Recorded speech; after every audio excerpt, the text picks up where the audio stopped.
particular chicken we're looking at today, they're called our heirloom chickens.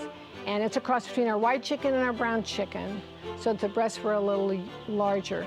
And that's because they're pasture raised, they'll go out of the building. Rocky Oaks was started as an idea of mine. I was raised on a dairy down in Riverside, California, cow dairy, and had been a nurse for almost 40 years and wanted to do something different. These dry rice hulls are very important. This is what keeps everything dry for the chickens to walk on. We actually got our first goat not far from here, actually on the corner over here, and his name was Billy, and that's where we learned how much fun goats can be, and then we've had goats in our life since then.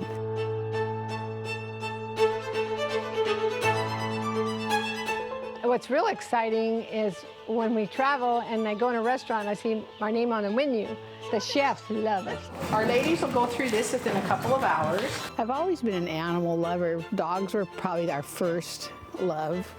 Another thing that makes our chickens very unique and different is we feed all of our chicken non-GMO feed that we make at our own feed mill. And it's a combination of corn, soybean meal, a vitamin pack, and a mineral pack.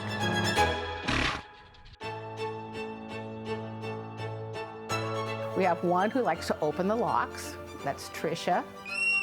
Now, we're very high on animal welfare. It's a very big thing to us. I'm sorry, don't be scared. It's okay. You're gonna be a movie star. I had 2 goats, then I had 5, then we had 7, which I would hand milk, and then we had like a little teeny micro creamery. I started making cheese, practicing different recipes, different things to find out what would be a good product to sell. And they're just kind of like a bigger dog. I think they have their own personalities, and they're very devoted to you. When I go shopping in Whole Foods in Fresno, sometimes I go in and pick up a couple of my rotisserie chickens, and they're like, Mary, why are you doing that? And I go, well, because I'm so busy talking about chickens, I don't have time to cook them, so. My vision for it is to have 30 milking does. We'll be milking year-round. We cover the local farmers markets and maybe have some sort of outlet of cheese here on site. We've been able to keep ourselves and other chicken farmers here in the San Joaquin Valley in business, and we're very grateful that we're still able to do that. Our goal in supplying our chickens and our feed and our American products, so we're proud of it. Yes, we are.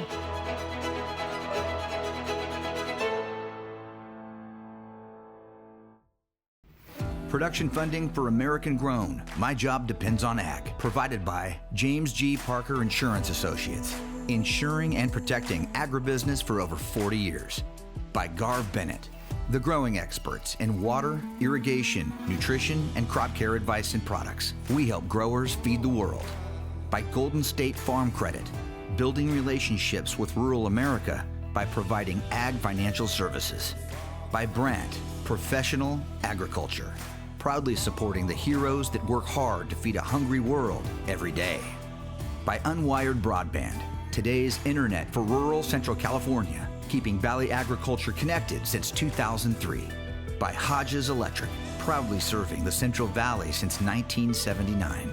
And by Valley Air Conditioning and Repair, family owned for over 50 years, proudly featuring Coleman products, dedicated to supporting agriculture and the families that grow our nation's food.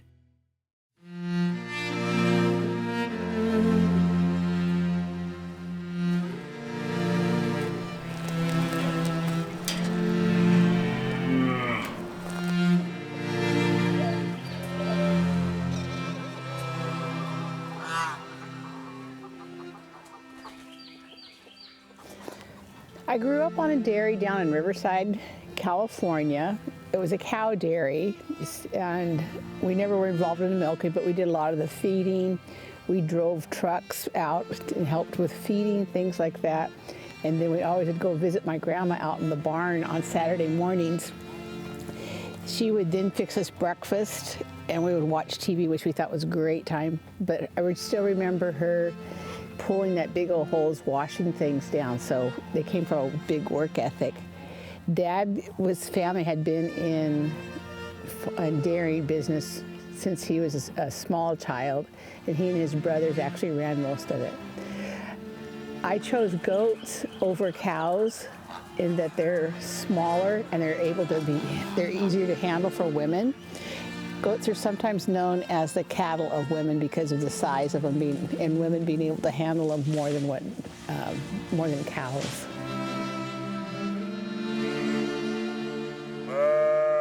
The whole milking, cheese making process is each year the goats are bred. We milk them until they're about 2.5 months pregnant, and then they dry out. Since pregnancy's tough on a goat because of the weight of the goat and the kids product. We make cheese after 2 weeks after they've kidded. We give the babies milk and a formula, and we start using the milk to make cheese at that time. So we'll start typically making cheese in February and go until November. So this is Trisha. She broke her leg when she was a little gal, so she's extra spoiled, but she's healed up just fine.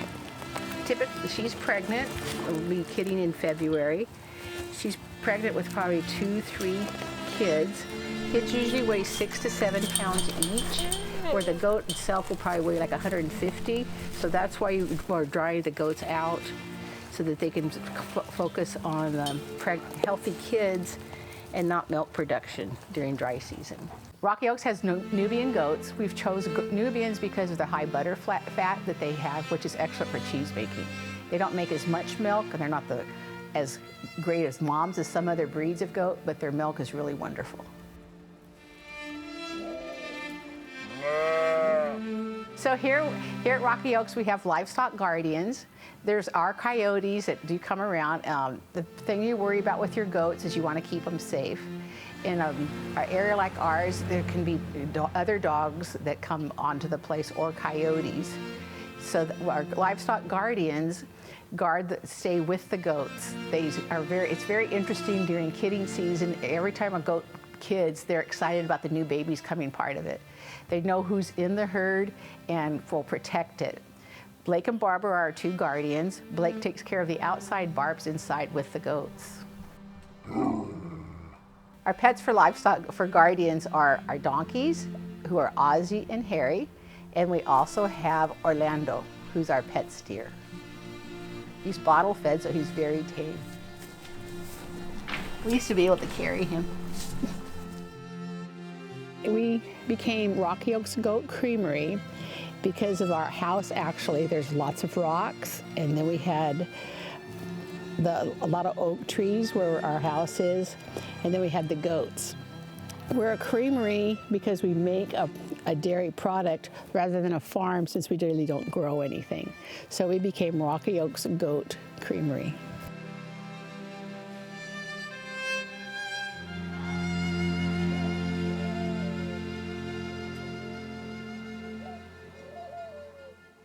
Hi, I'm Mary, and I'm here to talk about our chickens and why all the products are named after me. I met my husband, Rick Pittman, at Cal Poly back in 1973. And he graduated, and then I graduated in 73. We both went to Cal Poly, San Luis Obispo, and he was raising turkeys with his father at that time.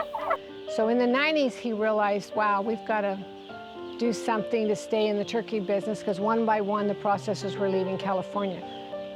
In 1998, he raised 5,000 turkeys, and he went back and did it the way his father did. He took the antibiotics out, and he made them free range, going in and out of the buildings, and he didn't know what to name them. And then one night he had a dream, and he realized he had to name them after me, Mary, because this is what I was looking for. I was always looking for something that was pure, no antibiotics. Our turkeys are just turkeys, our chickens are just chickens, and our ducks are just ducks. I was very sick for 30 years. I didn't know, all I knew was that every time I ate something, I got worse. So it took me 30 years to figure out what was causing that. So I was reading labels during this whole time, and I still do, always looking for a pure product. And this was way before there was Whole Foods, Sprouts, a lot of health food stores, natural grocers. This was just a long time ago. I finally found out that I had 8 silver fillings that were loaded with mercury. So basically, I was mercury poisoned for 30 years. It's the most highly toxic metal that exists. So if I had anything toxic, like white flour, sugar, or anything, I was really, really sick. So I'm kind of a magnet for bad foods. I know exactly, what's good and what isn't. So anyway, during this time, my husband kept going down to Los Angeles looking at all these health food stores, and he said I would love them, and someday he would have his turkeys and chickens there.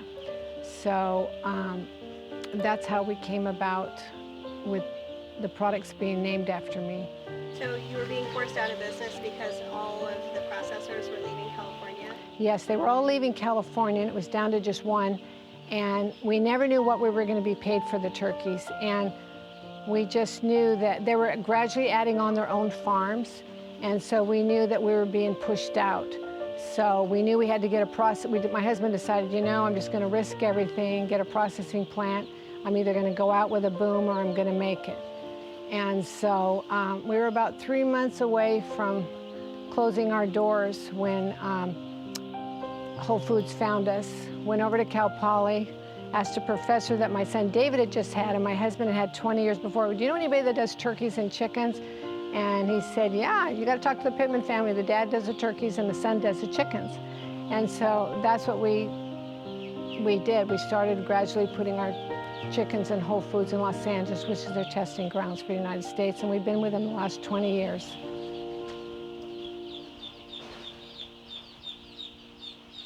So my parents married whenever they were in their early 20s. Dad was a Dutchman that raised on a dairy that was brought over to my mom's house by actually her nephew, who was about her same age. They met and they got along, married, had 4 children.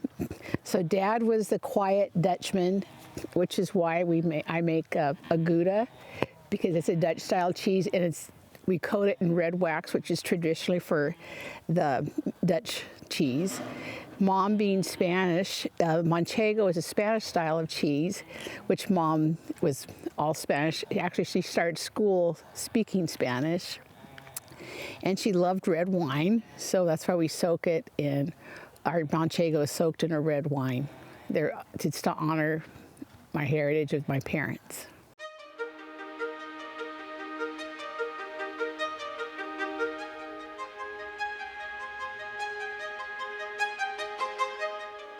Here at Rocky Oaks, we have been lucky enough to add hens to our group of producing ladies. So we have 170 hens now. We plan only 100 are laying, but come spring, all of them will be laying, and we have a lot of eggs that we'll sell at the farmers markets or probably here on site. Nice brown eggs. We have chickens that lay 3 colored eggs. Brown, white, and then the Araconda that do a variety of colors. We realize that taking care of your animals is of priority to us because you do get great products from them. So our goats are very spoiled. They're named after princesses and country western singers and treated accordingly. The hens are fed twice a day. They have inside houses to go in at night to keep them safe. Then we collect their eggs twice a day. The eggs are kept at below 65 during the week, and then we wash them prior to going to farmers market. Once they're washed, then they go into the refrigeration and kept under refrigeration until they're sold. As we expand our herd, what we've done is we are considered what's called a closed herd because we keep just goats from our place, from our does, and we have our own bucks that we use. We have done some artificial insemination this year to the second group, and I plan to keep a buck from one of our does, which we can use for breeding stock too. So to expand, what we do is we just keep a few of our girls from usually the good producers, or sometimes they're just too cute, so we keep them on that cause, and then we sell the rest of them. Typically, in this rural area, the does are sold for milk production. The bucks make excellent pets for a lot of people, or they go into grazing. Actually, we were looking for a processing plant here locally, and we just missed buying one in Madera, where my husband grew up, and then we kept missing them, and he did come close to buying one in Los Angeles, but it's just too far away. It's just really better to be here locally where all the farms are. And so we're very fortunate to find an old fruit processing plant in Sanger, and we converted it to poultry. But what really makes our products unique and different is, particularly our chickens, is that we process them using the air-chilled method. My oldest son David kept going to Europe, and all the chickens in Europe are air-chilled. And he never liked the way the chickens in the United States were put in water. So the water-chilled chickens have 7 to 20% water that has 20 times more chlorine than what's in your swimming pool. Whereas we do this air-chilled method where we hang the chickens individually, we blast them with cold air, and that retains the real chicken flavor. That's what's one of the things that's made us very successful. And we also process our chickens very humanely. In Europe, they also use what's called the CAS system. They gently put the chickens to sleep, and that's what we have done also with our chickens. Right here we got our half barrels. The half barrels are kind of a little protection for the birds to run inside and out. It gives them kind of a shelter. It also, it's an improvement to their animal welfare health, and which is something that we strive in our company, is to have the best animal welfare that we can have for the birds, because that's what it's all about, is caring for the birds and raising the bird right. And when you do that, the bird is less stressful, which will make it more tender, or the meat more tender, and the chicken will taste better. They're in here for 25 to 28 days, and the heaters are automatic. They come on, they keep them at a certain temperature. And then after that, as you can see, these different openings all along the building here, they will go in and out, free range as much as they want all day long. And then in the summer, we have the cool cells where they come in and we keep it cool in here for them. So they'll go out in the early morning when it's real hot, and then they'll come back in. So this is just for the inside. We have lots of room for our chickens to roam, but it's real important to have these enrichments and perches and have as natural environment as we can. Another thing that makes our chickens very unique and different is we feed all of our chicken non-GMO feed that we make at our own feed mill. And it's a combination of corn, soybean meal, a vitamin pack, and a mineral pack. And my son Ben, he came out with the first non-GMO verified logo in the United States for non-organic chicken and also for organic chicken. He worked for a year with the USDA to develop this, and what he wrote is now the standard for the United States. That's awesome. That's right. That's my boy. These dry rice hulls are very important. This is what keeps everything dry for the chickens to walk on. It costs us a lot of extra money to do this, but this is part of what we do to make it humane for the chickens, keep the beds dry, has been suggested, and it's just really important for the health of the chicken. That's why it doesn't smell in our barns.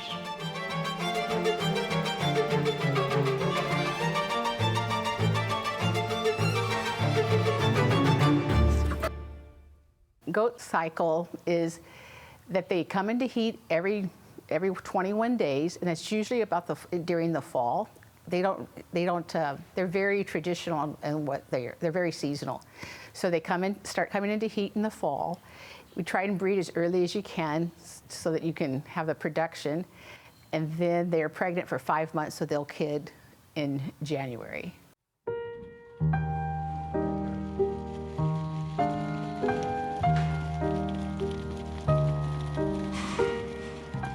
In prior years, we were able to have a few events here out at the creamery and invite the public to come out and visit and enjoy our settings. We have Kids Day, which we're hoping to have this year.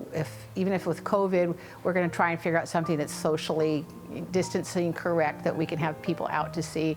And so we'll have 2 separate kid days since we have 2 separate kiddings. So there should be one in March and then another one in May. We've been lucky that COVID hasn't impacted our business to the extent that it's impacted several small businesses, and that the goats always need to be milked, so all of our staff has kept their jobs. We're still making cheese, and we're doing it under safety, with safety guidelines in place. And the farmers market business, since it's essential, has been good for our markets. So our goats are milked twice a day. We usually milk at 6:30 in the morning and about 5 in the afternoon. Our barn is 100 feet away so that they each walk up the walk, and they all have their own order on what they go up into the stand. And you don't mess around with their order. Because they know it. They know it. They actually know Goats love routine. Rocky Oaks Goat Creamery is unique in that we want to stay small. We like to have the personal involvement with our animals and our production and the ownership of the place. And some of that can get lost in too big of a size. So we want to keep as small as we can. We were in a couple of restaurants before, with all before COVID, and we were in Erna's Elderberry House, which used all of their different cheeses, and then we were in Trilio's in Clovis. My vision for the future of Rocky Oaks Goat Creamery is to have 30 milkers. We cover the local farmers markets and maybe have some sort of outlet of cheese here on site and with our eggs for people to come out and purchase on site. Shipping goat cheese gets real complicated in that, especially with the fresh cheeses, in that it's in our valley, whenever it gets nice and hot in the summer, is that they can perish very quickly. It's expensive to ship because you ship with ice, which ups your costs, and then you want to do it over the shortest period of time you can, like preferably overnight, so that you get the nice fresh product.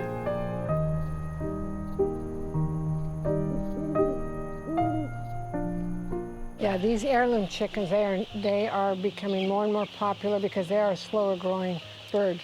Not only are they just slower growing, but if you were to compare them side by side, there is more flavor in these slower growing breeds than they are in their standard white chicken. Yes, it's a real favorite with the chefs.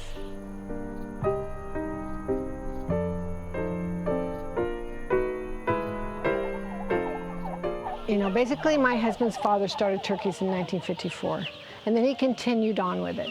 And then when he got out of college, he decided, as he did, in 1998, he came out with Mary's Free Range Turkey. It was our 25th wedding anniversary. So he put my name and phone number on the back on the turkey hotline. He loves to answer and say, oh, some girls get diamonds, my wife gets turkeys named after her. So he's always kind of fun on the hotline when he says that. And then 5 years later, we came out with Mary's Free Range Organic Turkey and Mary's Free Range Heritage Turkey. And that was our 30th wedding anniversary. I said, honey, you gotta do better than this, okay? Well, then he did. He started naming geese after me and ducks and all kinds of different things. But it's been so exciting for us as Americans. We've always heard that if you work really hard, you can have your own business in America. But we are very humble and grateful that we have been able to stay in business, because all of the other companies are so much larger than us and have a lot of benefits that we don't have. But the consumer goes on the internet, they know we're honest, they know that what we do is what we say we do. I know buyers have come out here and they've seen this particular farm right here, and they go, wow, this is just like you have it on your videos. And I go, well, sure, isn't everyone like that? And they go, no, Mary. You would think this barn would stink like you wouldn't believe. And you can hear stories where people can smell farms 2 miles away. Exactly, especially poultry. They're even known for that. But if you come to one of our farms, you can't even tell it smells like a chicken farm at all. And we're basically a collection of a lot of small farms. We've been able to keep ourselves and other chicken farmers here in the San Joaquin Valley in business we've got our own processing plant. We make all of our non-GMO feed at our own feed mill in Hanford. We also have our own breeder farms and our hatcheries. So we've been able to keep ourselves going and other farmers as well. And we're very grateful that we're still able to do that. What's real exciting is when we travel and I go in a restaurant, I see my name on the menu and they'll have my chickens. And that's always real exciting to me, because I'm not sure where all they go. The distributors don't let me know. So our chickens have been very popular on menus on the West Coast for some time now. And so that's always exciting to meet the chefs, and they're always excited to meet us. And we're just grateful, like I said, to still be in business and to be able to supply such a healthy chicken. That's what's real exciting to me. It's been very exciting for me to provide a product that I would eat, because I'm very careful what I eat, and I'm just very thrilled that my sons have come in the business and have provided this wonderful product for all of us to enjoy.